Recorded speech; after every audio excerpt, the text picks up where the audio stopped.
নিজে নেবে পরিষ্কার করে এই জায়গায় গোসল করবো আর নৌকা চালাবো। কিন্তু আল্লাহর বিশেষ রহমতে এই জায়গায় যে স্পিড বোট চালাইতে পারবো এটা আমার চিন্তায় ছিল না। আমি মহান রাব্বুল আলামিনের কাছে শুকরিয়া জানাই যে যারা যে বলতেন যে আমাদেরকে দিয়ে কিছু হবে না, তারা দেখে যান স্পিড বোটের কত গতি, এই গতিতেই সোনারঘাট বহুদূর আগে। আমরা এই স্পিড বোটটা 1 মাসের জন্য আনা হয়েছে। আপনারা প্রতিদিন বিকালে এসে লাইন ধরে আপনারা, আমরা 2টা থেকে শুরু করব। আপনারা আজকে তাড়াহুড়া করার কিছু নাই, আপনারা আসবেন বাচ্চারা বা যারাই উঠতে চান 5 জন করে এইখানে আমরা আপনাদেরকে স্পিড বোট চালানোর ব্যবস্থা করব। আর বিষয় থেকে আজকে রাতে আমাদের আলোকসজ্জা হবে। আমরা আকাশটাকে আলোকিত করতে চাই সোনারঘাটের বাজার। আপনারা থাকবেন, মাগরিবের নামাজের পরেই আমরা আকাশটাকে আলোকিত করব। আমি শুধু আপনাদের কাছে একটাই, যে আমরা সবাই মিলে বঙ্গবন্ধুর সোনার বাংলা বানাইতে চাই, সবাই সহযোগিতা চাই। আমি একা সব পারবো না, তবে আমি নমুনা দেখাই দিয়ে যাচ্ছি। আরে আমার একটা বিশ্বাস আছে, এমপি যারা যদি আর নাও থাকি, আমি যদি পৃথিবীতে বেঁচে নাও থাকি, তাও বলে দিতে পারবো সোনারঘাটের মরা নদীকে জীবিত করে দিচ্ছে। যারা আমাকে সহযোগিতা করেছেন, দুলাল হাজি, আমাদের বাহার, আমাদের তাজুল বাহার, আমাদের সোহাগ, তালিম, যারা করছেন সবার প্রতি আমার কৃতজ্ঞতা রইল। বিডি কিনের প্রতি আমার কৃতজ্ঞতা রইল। বিডি কিন এখানে আইসা আমাদের ময়লা পরিষ্কার করে গেছে। শুনেন, 4.5 মাসে মাত্র নমুনা দেখাইছি। এইবার বুঝেন 4.5 বছর হইলে কি দেখবেন।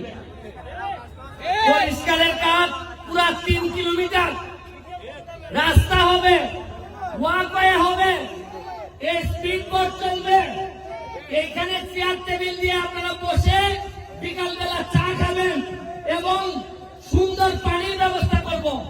আপনারা যে এই বাড়িগুলো আছেন, আপনাদেরকে বলি, আপনারা ময়লার পানি আল্লাহর রাস্তে পৌরসভার সাথে আলাপ করে আপনারা যার যে ময়লা পানিটা যদি নিজেদের মধ্যে রাখেন, যেভাবে আমার বাসায় আমি রাখি। আমি তো আমার বাসার ময়লা নদীতে ফেলি না। আপনাদের সাথে আমি, আপনারা আমার লোক, আপনারা আল্লাহর রাস্তে ময়লা ফেলেন না, কারণ ময়লা ফেললে আপনাদের সাথে যুদ্ধ করে আমরা পারবো না। কিন্তু আমি আল্লাহর রাস্তে আপনাদের কাছে চাই, বৃহত্তর স্বার্থে, সোনারঘাটের স্বার্থে আর ময়লা ফেলেন না। ময়লা পরিষ্কার করতে 40 বছর লাগছে। আপনাদের সহযোগিতা আমি চাই। আমি সরকারের কাছে হ্যান্ড ওভার করার আগে আপনাদের সহযোগিতা চাই। সরকারের কাছে হ্যান্ড ওভার হইলে আপনাদের জন্য এটা সুবিধাজনক হবে না। আমি কালকে ওই মাথা থেকে এই মাথা পর্যন্ত 3 কিলোমিটার জায়গা আমি দেখে আসছি। পুরা 3 কিলোমিটারে দেখবেন পর্যটন কারে কয় আমরা দেখায় চালবো। আমি বলছিলাম কিনা যে যারা ঘাম দিয়ে গোসল করে তারা ইতিহাস বদলায়। ঘাম দিয়ে গোসল করতে যেহেতু শিখছি, আপনারা আশ্চর্য হবেন। এই যে ক্যামেরাগুলা, প্রতিটা ক্যামেরা $1000 ইনকাম করে। জীবনে চিন্তা করছেন, ভিডিও হয় মরা নদীর উপরে, $8 ইনকাম হয়, $2 ইনকাম হয়। এইটাই এই প্রথম সোনারঘাটের মাটিতে শুরু হয়েছে। এটার জন্য আমি মনে করি আপনারা খালি সোনারঘাটের লোক না, এখানে হবিগঞ্জ থেকে ইউটিউবার আসছে, এখানে বিভিন্ন জায়গা থেকে ইউটিউবার আসছে, ঢাকা থেকে ইউটিউবার আসছে। শুনেন, এই সোনারঘাট মাধবপুর আমরা ইতিহাস বদলাইতে আইছি। আমরা আগের মতো করে আর চলবো না। আপনারা জানেন, গত 4 মাসে আমি 29.5 কোটি টাকা বরাদ্দ পাইছি। কত টাকা পাইছি? 29.5 কোটির মধ্যে 25 কোটি হলো আমরা রাস্তাঘাট বানাইতে পারবো। আপনারা জানেন, গতকালকে সিটি পাইছি। এই সিটিতে আইছে প্রতি ইউনিয়নে 20 লাখ টাকা করে দেওয়া হবে। 23টা ইউনিয়নে 4.60 কোটি টাকা দেওয়া হবে। আমি চিন্তা করি যে আমি এত বরাদ্দ পাই আপনাদেরকে জানাইতেছি, আমি এত খুশি হই। তাইলে গত 15-20 বছর এত টাকা গেল কোথায়? এতই কি আমরা করেছিলাম? এই জায়গাটা আমরা পরিষ্কার করতে পারি নাই। কিছু বললেই আমার বিরুদ্ধে। আমি এখন কি করবো বলেন? কারো বিরুদ্ধে বললে আমার বলে যে আগামীবার এমপি দাঁড়াতে তোমার ভোট নাই। আমি বলছি আমার আর এমপি লাগতো না।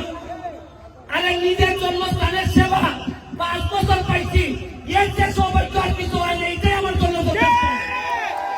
আপনারা তরুণ যারা আছেন, ইয়াং যারা আছেন, আজকে দেখেন চা বাগানের শ্রমিক ভাই বোনেরা, এরা আগে জানতোই না যে এদের এত সুবিধা আছে।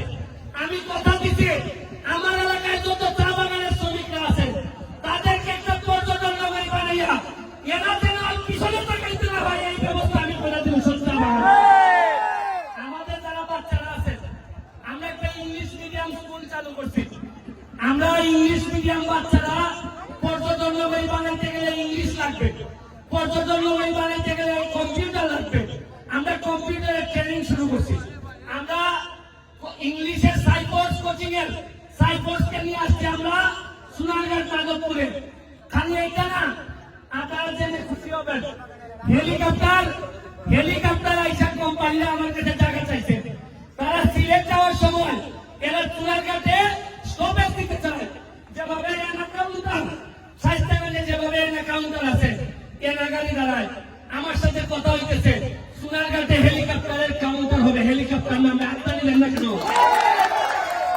আপনারা জেনে খুশি হবেন, আগামী মাসের দিকে আমাদের এখানে টেকনিক্যাল কলেজ হইতেছে, টেকনিক্যাল কলেজের কাজ শুরু হইতেছে। আপনারা জানেন ট্রাক্টর প্রতিদিন এখন গর্ত ভরাটের কাজ করে, রাস্তা রাস্তা গর্ত ভরাটের কাজ করে। আমি